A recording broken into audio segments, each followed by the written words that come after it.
Well, good morning. Don't you feel like you're in a chorus line now? Exactly. That's Nick on the drums and Scott on the bass, and that's Martha. Yeah.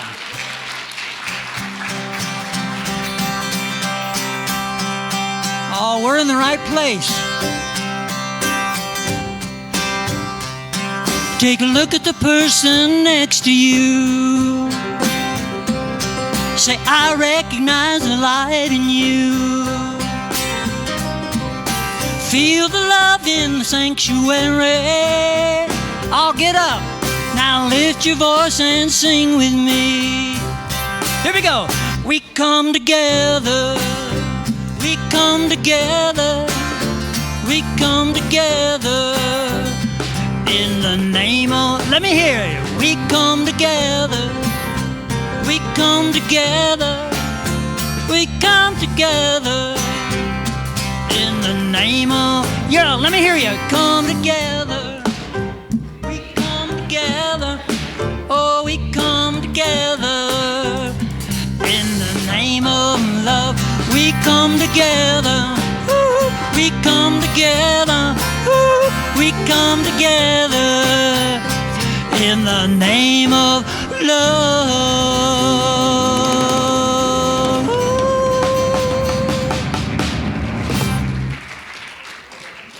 Robert, thank you for bringing us together. If that's what you do for a prelude, I can't wait to hear the rest. Thank you, thank you. So welcome, I'm Shireen Hill, and I am so excited to feel the energy, not just here in this space, but the energy online in our virtual sanctuary, because we all know there's no boundaries to energy. And so whether you're online or here, you're welcome here. And if you're new, make sure and fill out one of our contact cards so we get to know you just a little bit better. They're either at the welcome desk or online at getting new to Unity at unitydenver.org. So I am going to just blast through a few things that we have going on here in the life of Unity.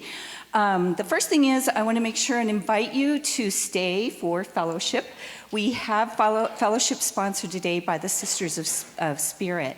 And the gift of fellowship is brought to us through people in the congregation who give of their time and their talents and the food. And so we're inviting you to be a part of that and sign up at one of the sign-up sheets that are back in the gathering area for a week, where you might serve on a team that's already serving. You might bring a team like the Sisters in Spirit, or maybe it's an opportunity for you as a family to serve. So make sure you stop by and sign up if you're drawn to doing something like that.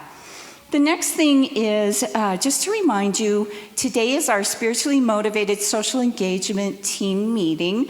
After fellowship, you can come into the Children's Garden, and we're still in our grassroots stages of forming and understanding what being spiritually motivated as we engage socially here in the church, outside of the church, means, what it looks like. So we'd like you to be there and help us with that.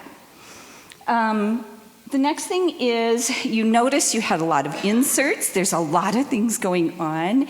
And as a result, there's an invitation for you to be a part of a team called Reimagining Our Space. So as we're doing all of these events and inviting people into the Unity, the physical space, we'd like to invite you to be part of the group. They meet April 10th, and it's really an opportunity to come and do some visioning around what can we do, and I think there's a slide for that. What we can do for, for making this space functional and inviting. So in your insert, you will see the details about the time and how you can sign up. Next, we have the Red Tent event. This is something that occurs every month, and last month we actually had 20 participants who came and were able to feel that life-changing experience. And so the co-facilitators, Johanna and Cindy, are inviting you to join them again this month and celebrate not only springtime for the earth, but springtime in our own lives. You can feel it, right? That springtime happening. So make sure that you sign up for that. Whether you identify as female or non-binary or transgender or LGBTQ, not only are you welcome, but you're encouraged to be part of that. So that's really it for what I am going to share. Now I'm going to invite a member of our community to come up and share about something exciting we have coming up. This is Kath Robertson. Thanks, Shereen. Hi, everybody. So a couple weeks ago, actually maybe it was 3 or 4 weeks ago, Joanne and I were sitting at home, and we had just finished a book group that we've been part of for a long time, and we were reading about hope. And I said to her, okay, I can't just sit around and talk about hope anymore. I've got to do something that makes me feel hopeful. So let's have a singing class, because we haven't done that in a really long time, and it's time to start singing again.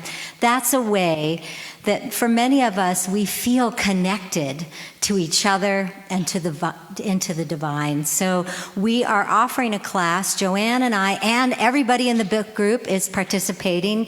Kirsten will be bringing artwork each week based on a chakra. Anne will be bringing movement, which is really great, to go with the songs. Joanne is bringing poetry and prayer. And of course, there'll be a playlist and we'll be singing.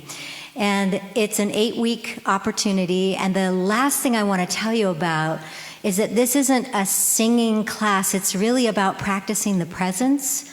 And you don't have to be a singer to enjoy coming or participating, because we're singing along with music. And so you can just relax and sing along in whichever way you want to sing along. And you can even just breathe and enjoy being in a room where people are singing. We're going to do it here in the sanctuary, so there's plenty of space for us to spread out and still hear each other but feel COVID safe. So I encourage you to sign up. Now do I hand this to you, Trish? Okay, here you go. See what I can do. All right. Thank you, Kath. You better be careful what you're asking for. Ooh, you get me some. Good morning, everyone. It's a lively group in here. I can feel it. Yeah, there's a little baby talking back to me. Things are going well. So thank you for being here. I am Trish Morris, your spiritual leader. Happy to see you all here this morning. Thanks, Shereen. We do have a lot going on, and here's the deal. We ride the line between we didn't hear about that and stop talking about that. And so I'm trying to sort of go back to our schedule where we talk about what's coming up most currently and support you all in reading your newsletters and your bulletins and keeping up to date, because there is a lot going on, and I hope you don't miss out on it. So check your bulletins for more information that we didn't talk about this morning. So I'm just going to invite you to take a breath with me. Yeah, a lot of busyness. We come together this morning, as all mornings. Well, it doesn't matter what morning, what day. This morning, we're coming together intentionally to connect with each other, to connect with our inner knowing, our highest and truest sense of ourself that we often understand to be God by whatever name we may know that.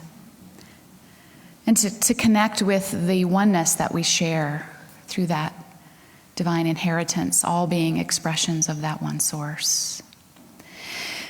And so as we just breathe into that space this morning, I invite you to affirm our creed with me. Our God is love, our race is human, our faith is oneness. So as you settle into that and settle into this space this morning, I will read. My reading for you this morning comes again from Robert Brummett's Finding Yourself in Transition, which we are working through together as a community. He says this, that each season of our life is to be honored. These times can teach us much if we only listen. Yet in the West, we have a fear of the season of emptiness. We don't trust it. We try to fill it with something or seek some way of distraction. Culturally, we tend to see growth as an additive process, an ever-expanding movement into more and more and more. Rarely do we think of growth in terms of letting go. Yet letting go is an essential step in recreation. It is a vital part of any creative process. In the biblical creation story, the earth was without form and void, and darkness was upon the face of the deep. Creation begins with emptiness. It is from emptiness that new life emerges. So we'll be talking more about that this morning. But for now, I encourage you to just stay, as I can already sense, are sort of centered and settled, taking a deep breath as we connect for our opening prayer. I just ring this singing bowl that is tuned to our heart chakra. And I've been asked to let that ring a little more, so you can let that sound resonate with you and open you as we go into a time of prayer. So just relax and let the sound lead you inward.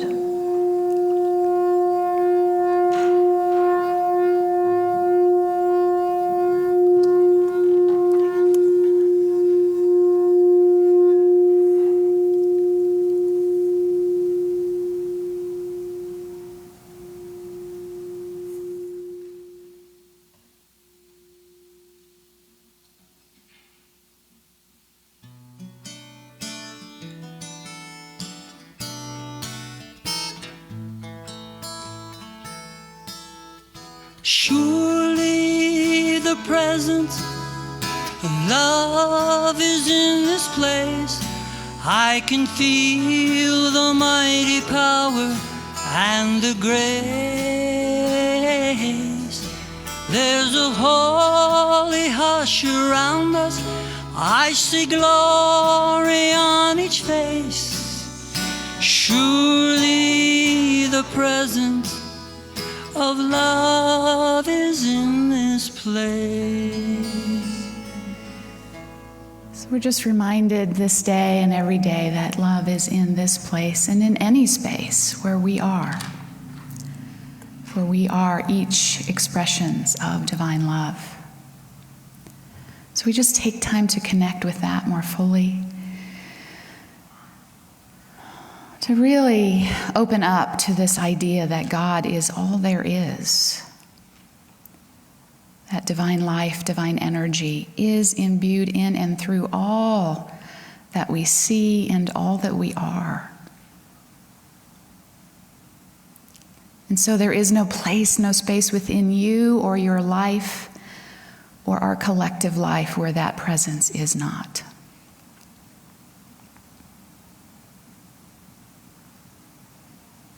And so claim that connection for yourself, in your heart, in your mind, knowing that you are connected with the divine mind, divine ideas, divine love. You have access to all of that.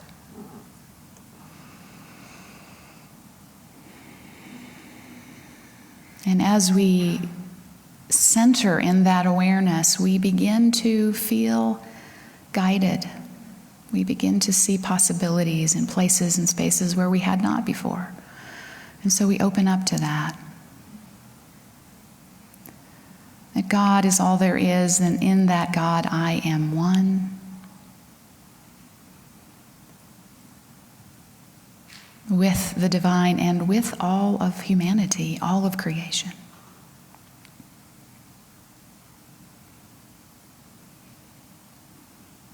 And as we claim that truth, as we live into that truth, we go about healing our own lives and the collective life of humanity. And so we consciously bring that collective life, whatever that is, that may be on your mind or heart this morning. We could certainly continue to enfold the people of Ukraine in that presence, in that knowing. Of people in our own lives that are hurting, we hold them in that knowing. May they know that connection within themselves. May they seek it. May they feel the support of it.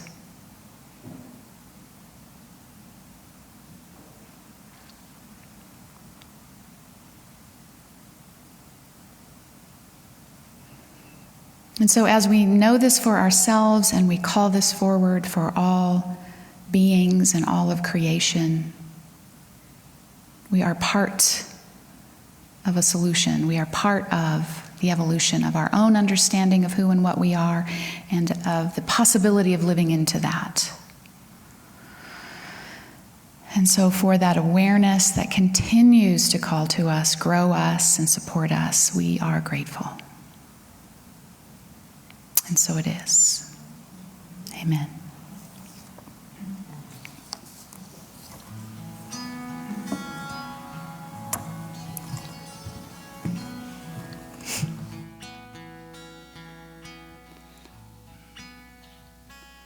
I will surrender to my greatest, highest good.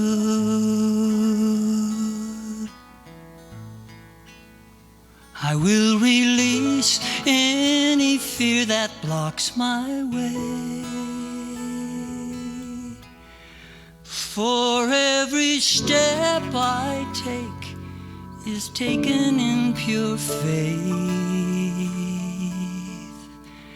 And I am stronger every moment, every day.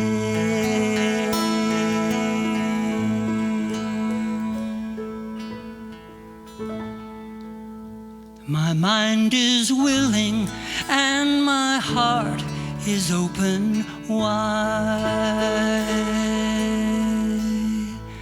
I trust my instincts and let spirit be my guide.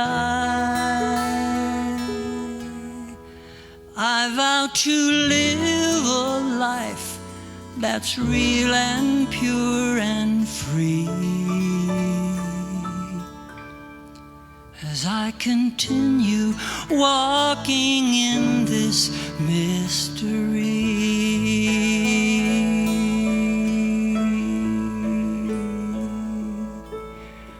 I will surrender to my greatest, highest good. I will release any fear that blocks my way. For every step I take is taken in pure faith. And I am grateful every moment, every day.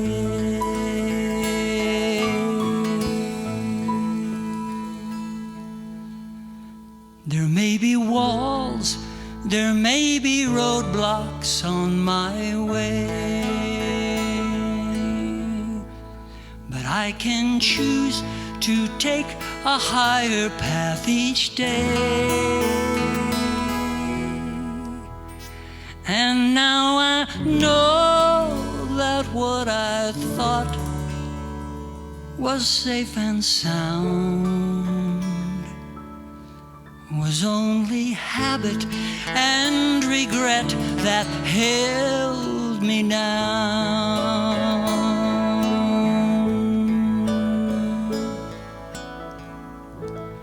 I will surrender to my greatest, highest good. I will release any fear that blocks my way. For every step I take is taken in pure faith. And and I am kinder every moment, every day. And I'm more peaceful every moment, every day. I will surrender every moment, every day.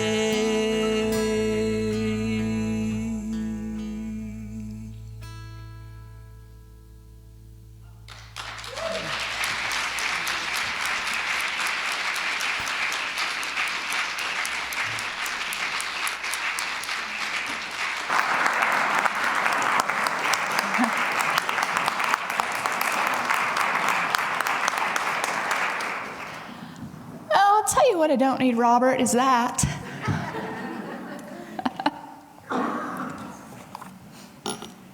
I guess this happens when you're up here listening to music. I used to think it was just David. Oh my goodness. Yeah, so I think I had 2 weeks of surrender and then I'm back to, all right. And that's what you're getting today. So I'll share that with you.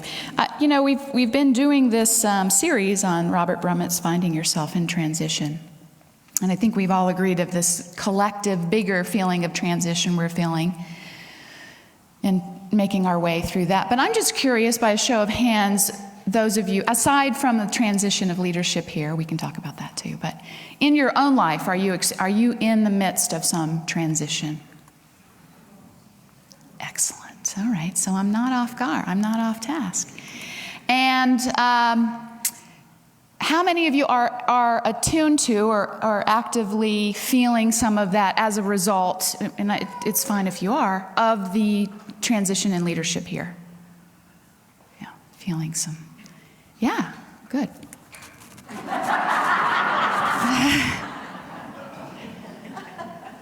And how many of you are cognizant that you are in part of this collective experience of transition that we're having trouble naming, that we're starting to feel and name? Okay. All right, good. Well, I think you're in the right place. We've talked about Robert Brummett's, if you're sort of new to this conversation, there are sort of these 3 phases in transition. I'll just do this by way of catching you up. So we start with an ending. It can be a literal ending of perhaps a relationship or a job or a death of someone near to us.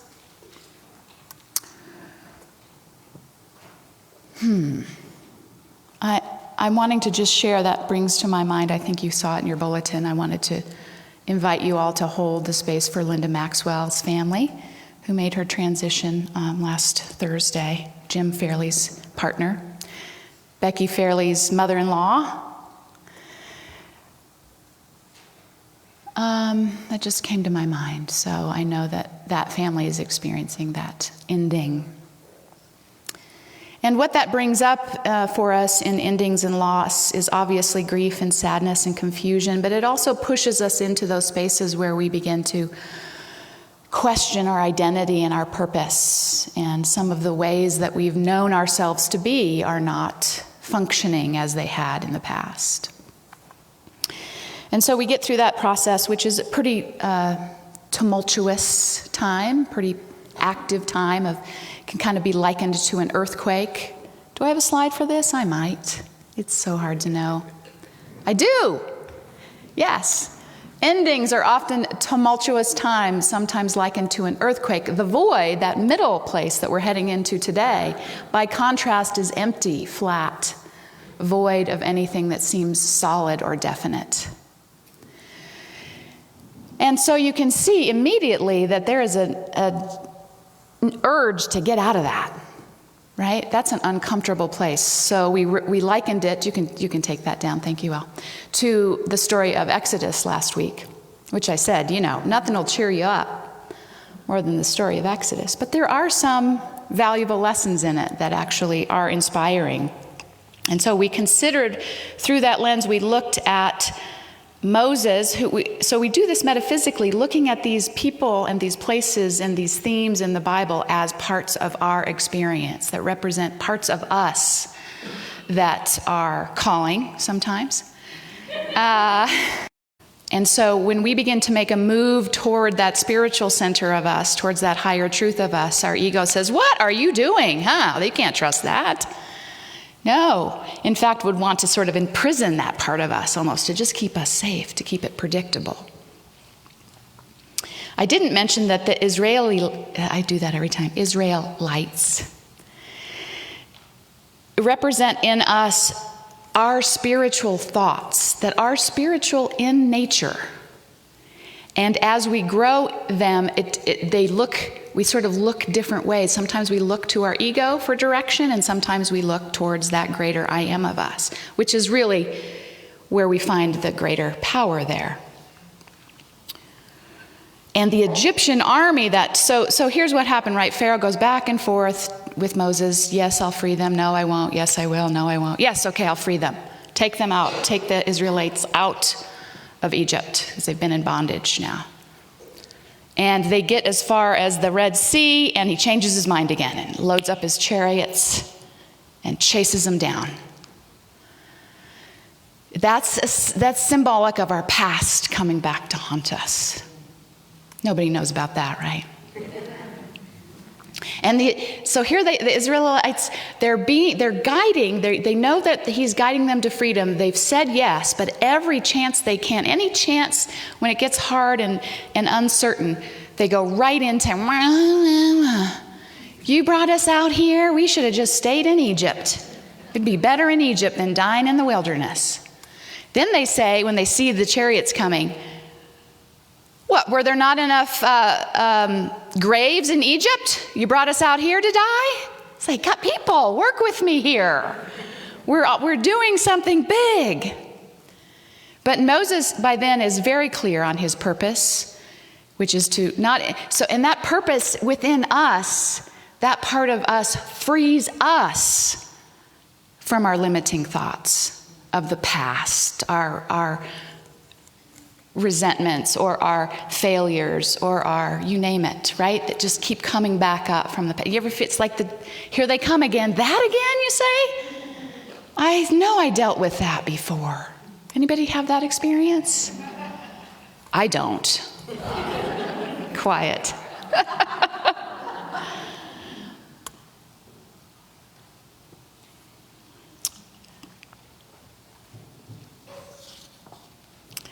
And here's the other thing you will be reminded, and we were going on from this story, but that Moses originally, what happened was he was in Egypt. He was part of the Egyptian family of Pharaoh through adoption. And he witnessed one of the Hebrews being flogged by one of the guards, Egyptian guards, and reacted and killed him and tried to hide him, bury him in the sand, but someone saw him. And so he had to flee. So I make that reminder that what that says to me is that there was something true in his reaction. He was seeing oppression that was not suitable in his eyes, as many of us would, yes? And he reacted very much from his human nature. And even despite that, he goes off to the wilderness. It's in the wilderness where he starts hearing these voices and getting these commands. This is where we're going to go today, and why it's so important that we stay present to this process that feels strange, that feels like you're a stranger in a strange land. That's how many of you are feeling. I'm feeling. Not always. Can you tell me where I am and who I am? I don't do that yet, but... darn it. Where was I? Stay in the wilderness. Don't avoid it. Thank you. No. So he goes off to the wilderness, kind of avoiding his past. He starts hearing this direction. Follow me, trust me, know me. I will be with you. I will fight for you. And he inevitably follows that lead and goes on to free the entire tribe of Israel. See, so that is what's possible for us when we take that momentum, that inner calling. He knew something was out of whack. And when we act out of our own will, it's quite limited. You know, I'm guessing none of you are seeking to murder anyone, but you get the point. We lash out. We do it in a limited way. But when we join forces with that I am of us, that truth of us, that knows all of the places that scare us. And I reminded us last week, its sole purpose is to guide us through that. It's not messing around or playing video games. It's like, ready? Let's do it. And so when he listened and combined that, do you see the magnitude that he was able to do? And that is our story. When we are coming from that place of our own reactionary ideas, what we can do is limited. And what we can do when we connect with that higher and greater truth of us that is guiding us, that the whole purpose of our life is really to connect with and know and trust and take with you through all of these hard spaces and places. And sometimes we get confused and think, oh, I've got to have all that handled before I can really be spiritual. That doesn't work. I've tried it several times. And so the purpose of our talk today is to really hone the opportunity that is present in the wilderness, or in the void, if you will. And to notice that we want to get out of it. It's uncomfortable. And the thing that I mentioned in the reading about being from the West is that we're really honed in on results and fast, and let's get it. If it doesn't load in 2 seconds, we're on to the next website. We don't, so process, oh, please, right? How long is it going to take? It's going to take as long as it takes. That's the 40 years. That's symbolic of for as long as it takes. Now that's the good news and the bad news. It's okay, we can do this for as long as it takes for us to get it. And do we have 40 years? Do we want to take, obviously symbolically, let's make use of the time as it's happening so that we, unlike the Israelites, don't have to wander in the wilderness for any longer than we have to, 40 years. And eventually God says, you know what? If you're older than 25, you're not going to the promised land because you people are bringing us down. Because you won't let go of the past. And you won't trust.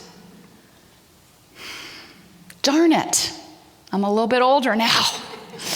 Can we make the threshold a little higher, please? I shouldn't look up. God is not up there. But that's how bad it gets. That's how entrenched we can get in what has been and how we've known it to be. And even though it was painful and we were in prison, sometimes let's just go back.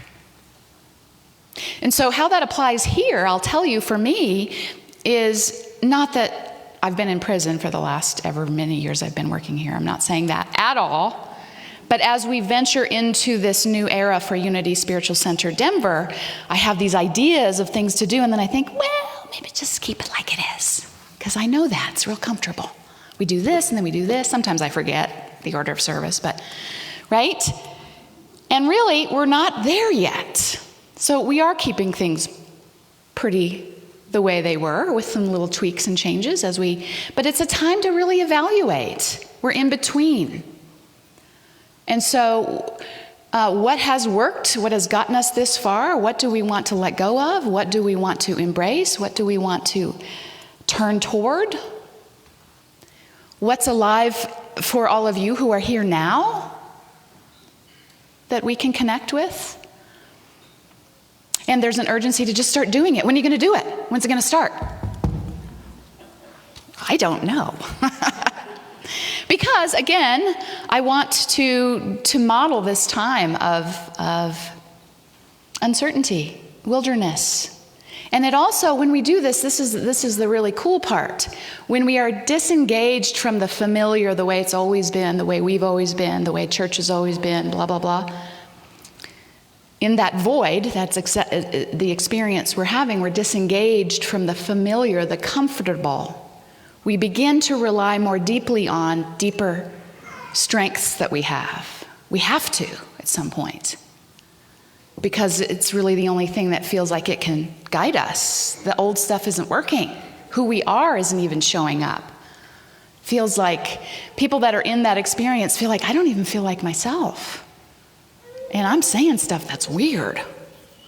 Now, there's a fine line on that. I'm not saying at some point you need to see someone and get some support, because it can really be like that. There are other things that we can do during this time to support that process. But I think it's really valuable, and I think I do have a slide for this. Let's just see what pops up next. There we go. Yes, I love this. In the emptiness, we are given to see that which is not visible to eyes veiled with familiar surroundings. And yet there's part of us that really just wants it to be familiar because it's comfortable and it's safe. And yet part of us knows we have outgrown that. I'm not saying us, I'm saying collectively. They had outgrown Egypt. And they weren't sure maybe they should just stay and be in bondage. No. And so when we go into that unknowing period, that vague period of the void, free from that familiarity and that comfort, we notice our discomfort and we begin to call, as I said, on deeper resources, deeper parts of ourselves that are unaffected and unattended to when we're just going through the rigmarole of familiarity. So there's an opportunity to know that of ourselves and to grow that of ourselves in these times. It's also a time that, because of that deepened sort of the veil being lifted, we get glimpses even of our subconscious. Some stuff will come up. There it is again. Ugh. Or stuff that we really had no idea. I didn't realize I thought that. It's a great time. Write that down. Your dreams are very rich with symbols. You might have reoccurring wacko dreams. There's stuff sort of being revealed to you. And so again, trust the process. I've finally given up, I've finally given up, which is true. Trying to manage it and deny it and say, it shouldn't be like that. But consider your whole life is a process. It's never done. And if we let that be and embrace what is coming through for us, what is being grown in us, what are we ready to let go of? It's just an opportunity for continued evolution and growth. It's not a bad thing, and yet it feels like, why do I have to let go and change and release, right? I get it. They're just, not to say those things aren't painful and difficult, but that there is a process at work within them as well, that we can count on and that we can learn from and that we can trust. And there was one more slide, I think, that has the same sort of idea. Yes, so part of what we do, what we've done in the endings, is letting things go. That continues in the void, in the wilderness. We have to let go. We can't carry all that stuff around and be present to what we need to be doing in this time. And so I love that quote from Meister Eckhart. God is not found in the soul by adding anything, but by the process of subtraction. Right? What gets added to us is all of the layers of conditioning, you name it, right? And I kind of get tired of saying that. Do you get tired of hearing that? The layers of conditioning from your education to your parents to your societal and cultural systems. That's what we think that we are. And that's why when it all gets unraveled, we don't know who we are. That's never been who we are. That's never been who we are, and I think that's what is getting brought out in this time that we're dealing with. And so the question for us then is, what can we begin to release in our life, in our mind, in order to know that deeper place within us? It usually takes some releasing, and stopping the things that we do to distract and numb and avoid. And again, when you're really in the wilderness, when you're really in the void, you don't have time for that. You're not going to make it. You need to take good care of yourself. You need to find water. You don't have time to be messing around with distraction and avoidance. All right, what else is there? Let's just see what's going to pop up. I think we're almost done. Yes. Okay. So there are some practical things that you can do during this time, whether you're in it now. I will just give you a hint. You are.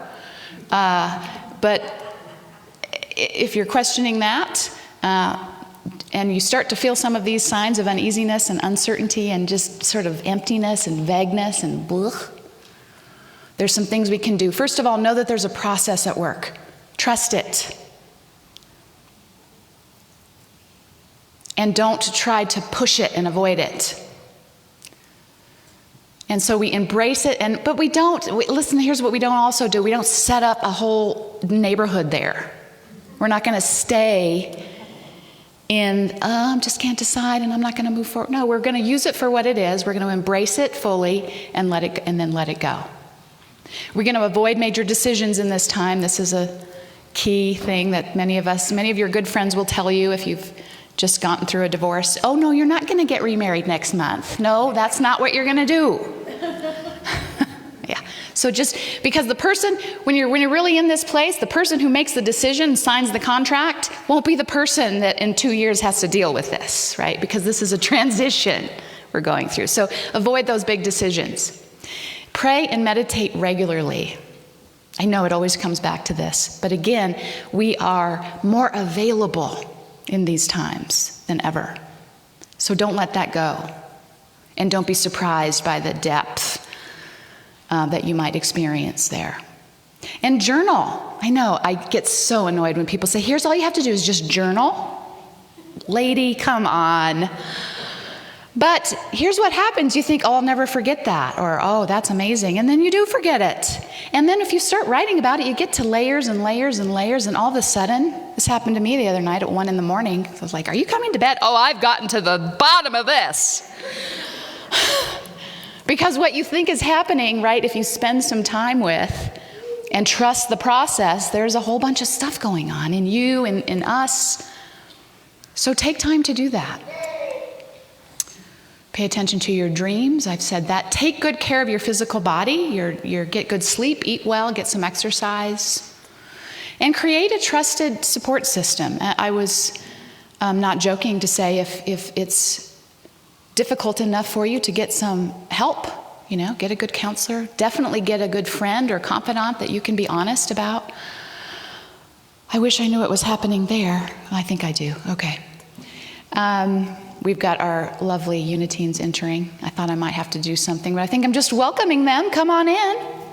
We're just talking about the void. You'll love it. So, and here's the other thing that I invite us into. So, Kath, when you were talking about your class, I thought that's another, I think that was kind of born out of your experience of, I need to do something in this, and yet, and not do something, start doing things, but provide opportunities for deeper connection.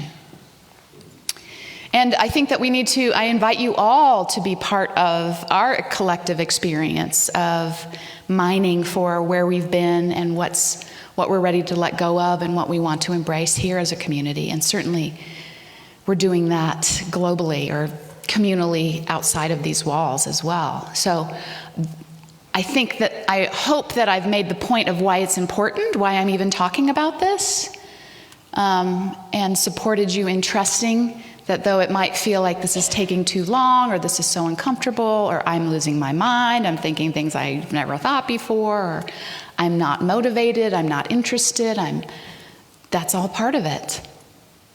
And so as much as we can turn toward that, support ourselves in that, the quicker we can move through it. Not that quickness is the ultimate goal, but the statement that stuck in my mind is the way through the void is to get, I'm going to need this, I'm going to need it. It's through it. The way through it is in it. Something like that. You got to get in it. Yeah. Okay, some of you know exactly what I mean, which I really appreciate. You guys are really a lot smarter than I realized if you followed that.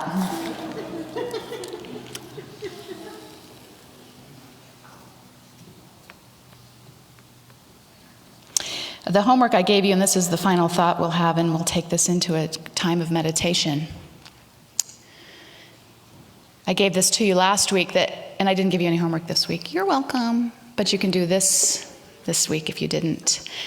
Brumett says this, that we each carry within us a set of primary questions which have been formed early in our life. Normally, these questions are beneath the level of consciousness and are rarely verbalized. But again, they come up into consciousness in that time in between, in the void. The answers to these questions, the answers that we've developed to these questions frame our sense of reality. And nothing affects our life more than the answers to these questions, and all of them are impacted by endings. So again, this is more of what we're experiencing, collectively and seemingly individually. And these questions are, who am I? What is real? What is my life really about? And what is my place in the world? Big questions and worthy questions. And so, as we take a moment now to consider for ourselves what has come up in you as I've talked about this, I just invite you to take a deep breath. Close your eyes if that's comfortable for you, knowing this is a safe space. And just connecting with that idea that God is really found in the subtraction of things as we get back to the truth of us, even before we answered those questions. The truth that we are each individualized expressions of Source, creative, whole, purposeful, wise. So we have access within us to all of that because we are of that.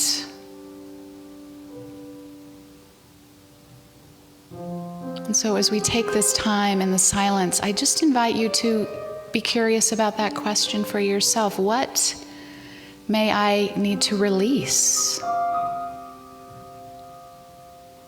in order to live more fully and know more fully that place within me that is a direct reflection of my Source?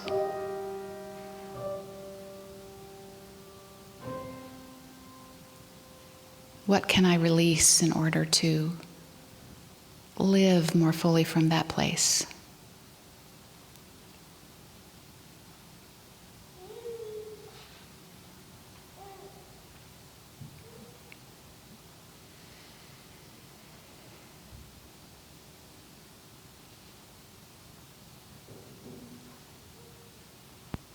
And can I trust that as I do, all things will be added unto me, all my needs will be met. I don't need to react from a place of fear, or I am connected with love and truth and all possibility.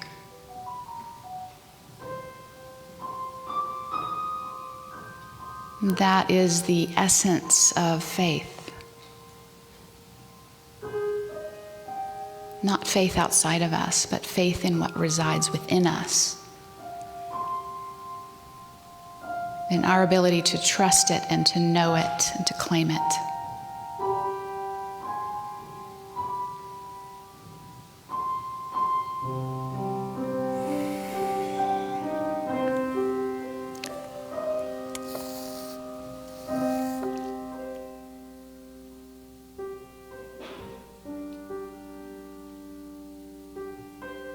So may we move forward this day and this week, paying attention, listening, releasing, and trusting.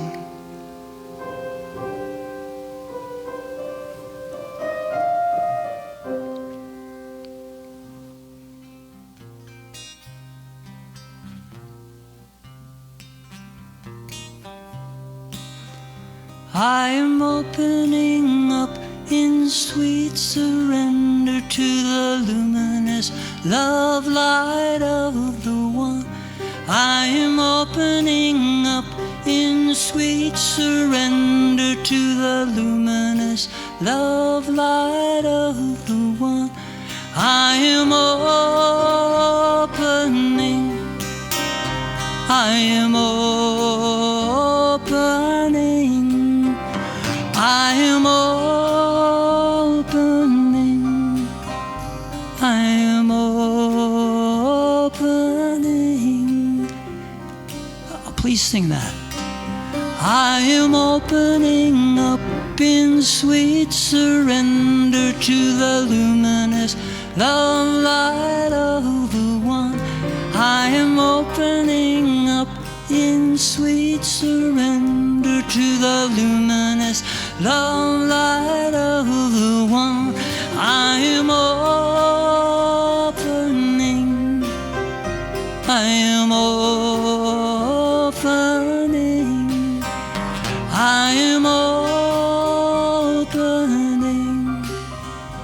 I am opening.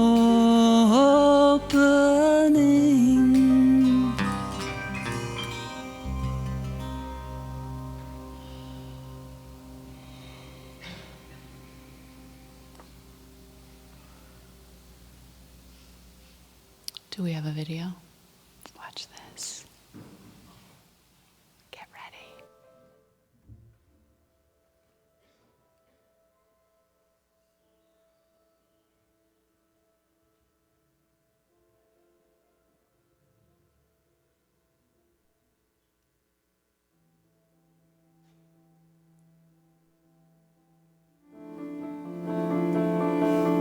It's okay.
The process of life. I just loved that. Thank you, Shireen, for finding that. And so now, not that we're going back to the past, ba-dum-bump. Thank you. Oh, I'm supposed to do that one more time. What am I supposed to do, Robert? Do it again.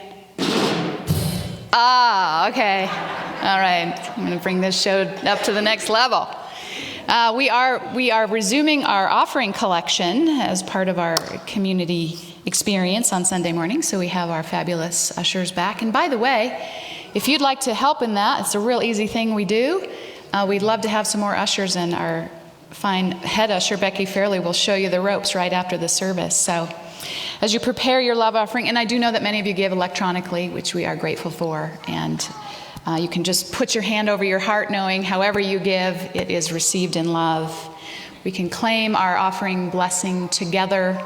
Divine love, as me, blesses and multiplies all that I am, all that I have, all that I give, and all that I receive.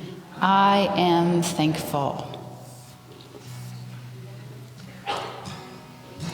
So you can sing with me on two different parts in this song, the chorus, and you'll know where it is.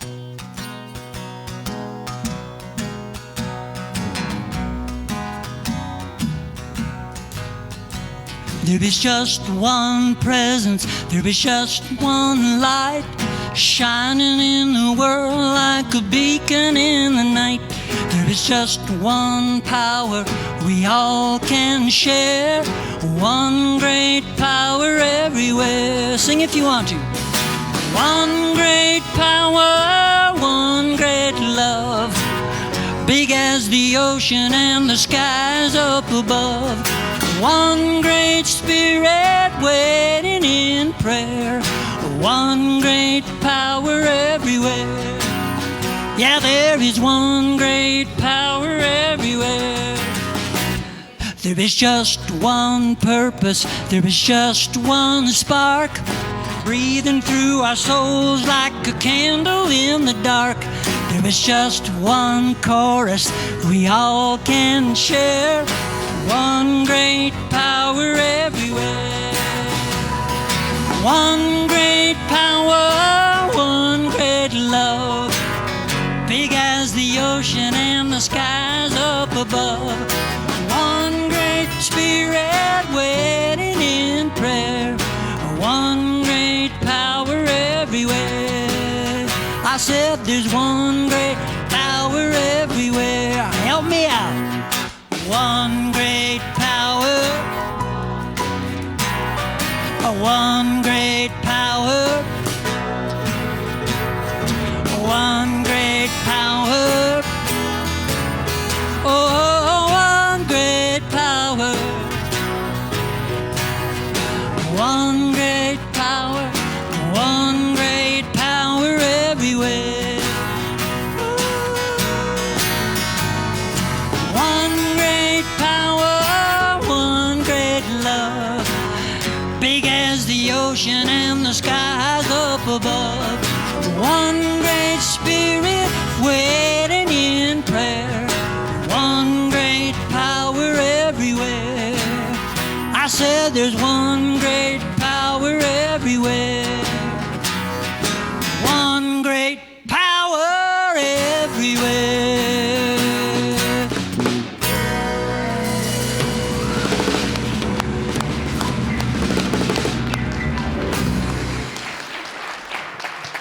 Do you need me to say something first? Apparently there's something in the works, so take a seat. Somebody's birthday. Tuesday. Tuesday. Oh, right. They're here for me. Do you need some help? Looks precarious. You can come up here. Okay. You can come up here. Do you need this thing here, Nancy? This silver thing right here? Yes, I do, as a matter of fact. No one said it's blue. Okay. All right. What's happening? Hello, everybody. I'm Nancy Smith, president on the council. And we are here. I actually learned a new word, and it's called investiture. And I found out that investiture is a ceremony to confer an honor on someone. So this is our opportunity for Trish's investiture.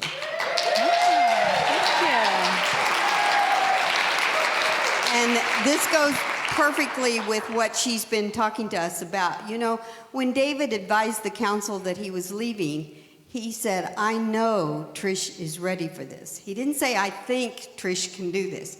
He said, I know Trish can do this.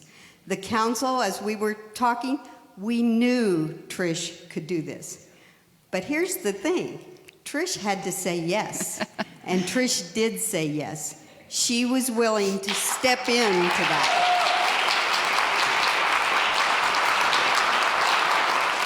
And, you know, we talk about the 12 powers, and one of the 12 powers is faith. And they say faith is that magical energy that supports all the others.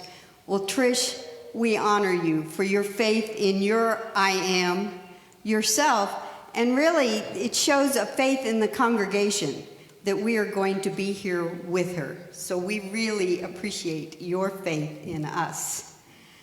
You know, many of the current sages and theologians talk about that we're in a point of transformation, and that's what Trish's message is. And really, we have to be willing to embrace the unknown and let go of the past, as Trish is just talking about, but be willing to step into what's new without knowing what that's going to be and trying not to drag the past with us. And So this is our opportunity as a congregation, and we are so fortunate to have Trish as our leader at this time. So fortunate. You know, David prepared us, but he didn't prepare the way. He prepared us to be the way. And this is a congregation movement on what is the future. And again, we're just lucky to have Trish there. So, Elle, if you could put up the commitment. We put a commitment card. Do we have a slide? I think so, yeah. I just threw a lot at him this morning. Okay. So it's interesting because lots of times we don't require people to pledge this or pledge that. But we wanted to make a commitment. And so each of you in your bulletin have a commitment card, and I will just read it. It says, I affirm my willingness to honor and trust Trish Morris as our spiritual leader on a spiritual path that includes the spiritual journey of USCD. We are on a shared journey here together. I am willing to be part of this community with a mission to inspire authentic connections with the divine, self, and others for spiritual growth, healing, and loving service in the world. I commit to support the community and each other in the process. So we're asking if you're willing, if you would sign this, and we have a basket at the back of the church, so if you just put it in the basket. We also have extra copies if you want a copy for yourself to go home. And sometimes for myself, when I'm not quite sure whether I'm willing, I'll say, God, help me get there. I'm willing to be willing. And if you need to put that on your card, feel free. If this is your first time and you're like, I'm not sure, that's fine. Because this is a personal commitment. This is about what you're willing and whether you're willing to step into that. I am the unknown. What's the future for us? So it's now my great honor and this is on behalf of the council and the congregation, and this is to formally confirm you as the spiritual leader of USCD. Thank you.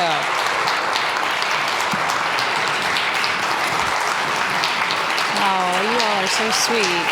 Thank you. There you go. The sash represents her new role. These flowers are an indication of our love for you. This is silky. Oh.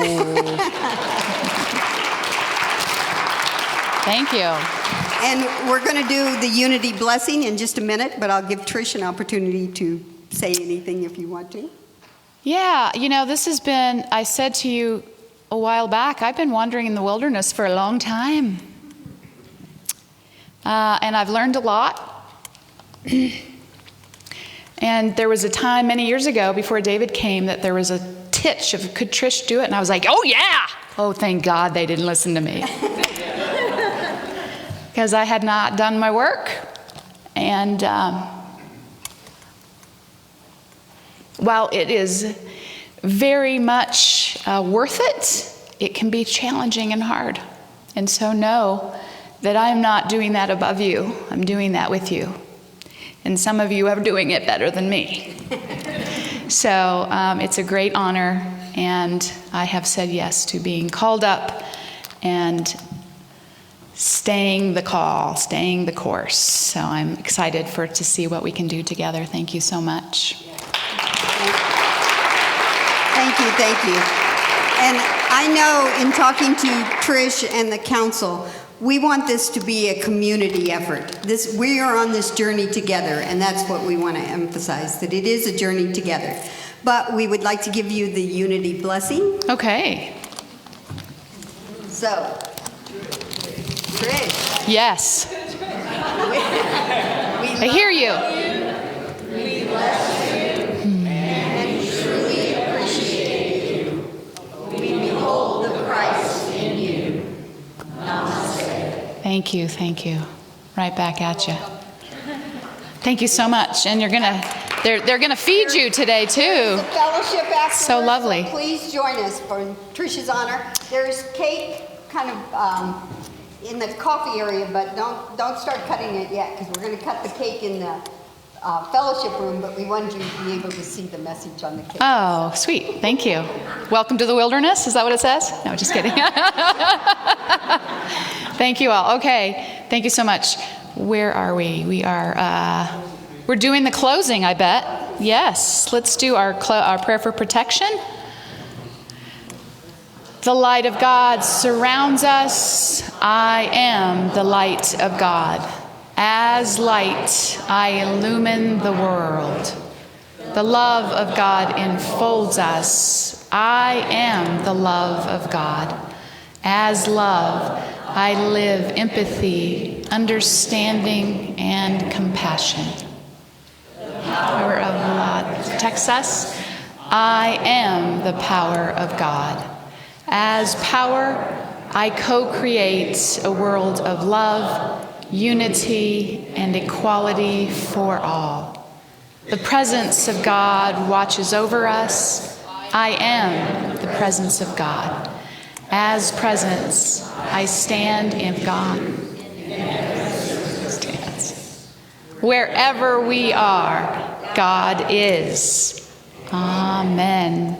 We're going to sing the Love Peace song today. All right. Thank you. Thank you.